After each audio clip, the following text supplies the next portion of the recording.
Okay, you know what's not talked about enough?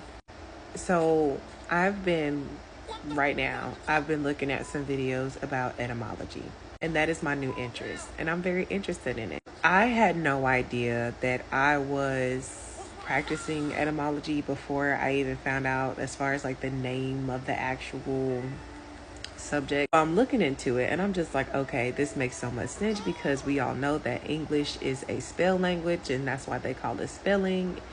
And same thing when you say morning, who's mourning for what, and awake is something that you go to for dead people, and a weekend you get, once you work your hours of being at work, then you have a weekend. And there's like, again, there's so many other words that play into you speaking spells on yourself. But what's not talked about enough is the energy shift that you get when you actually start speaking positivity onto yourself. I'm not talking about the energy shift as far as like we all know there are entities and energies that are watching.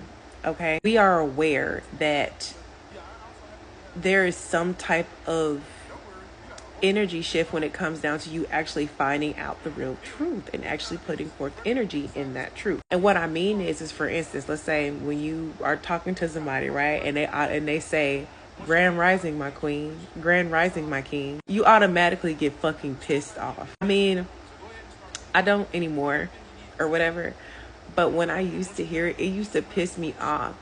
And the reason why it would piss me off is because you would have these people who would jump into the spirituality, right? And then they wouldn't do the work and they would just start talking like this. And, it would be like these players and these people, just as the same thing as when you see a pastor and the pastor say, have a blessed day, I'm praying for you. And that pastor is not doing right. And it's like they're trying to speak positivity, but that ain't positive.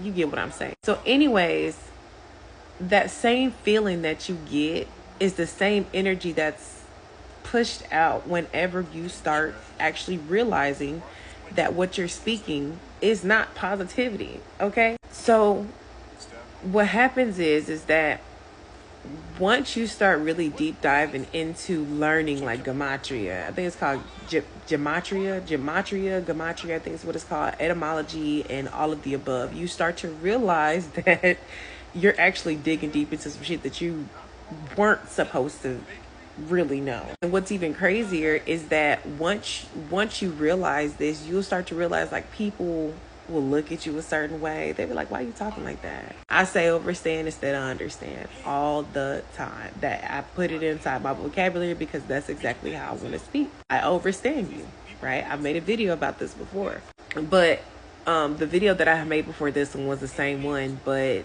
I couldn't get my words out.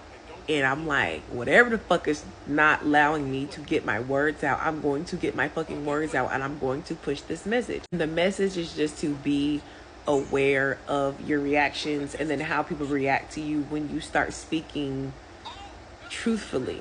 When you start actually, or when you take those words that don't mean shit, negativity, out of your vocabulary, there may or may not be energy shift or a sense of like something trying to put you back into your box. This has happened multiple times over my journey of actually being more aware of my life, right? There's been multiple times where I've I've had this feeling of like, why do I feel like I'm kind of hesitant on learning this, or why do I feel like there's like some type of fear of like learning this, or hesitant on speaking the way that I want to speak, or me speaking up about my religion. And it's like there's a sense of like, no, you need to be put back in your box. And I'm like, no, I'm not going to be fucking put back in my box because I don't want to be put back in my motherfucking box. That box is too fucking small for me. I'm not meant to be in a box, and neither are you. You can see it, that there is that shift going on because people are being more creative with their art, more creative with their words, and them tapping into the different energies around them. You can tell who is actually like, okay, fuck it, I'm not about to deal with it no more. But anyways, this video was meant to be, look, for protection. It's funny because I've been feeling weird because I'm more tapped in now, and I'm just like, okay, it's clicking. You know how when you get that feeling, or not when you get that feeling, but you know how when you get that, when you get more tapped in, again, you're just like, okay, where is this going? I'm getting confirmation, like, okay, no, girl, you're fine. You're protected. Like, it's okay. We got you. Because this shit is about to fucking hit the fan. I mean, it's already hitting the fan, but you know, when you got them gifts, you got them gifts. But that's all this video was about. It was just about awareness. And if you get it, you get it. You don't. Take what resonates, leave what doesn't. I hope you all have a beautiful and wonderful night.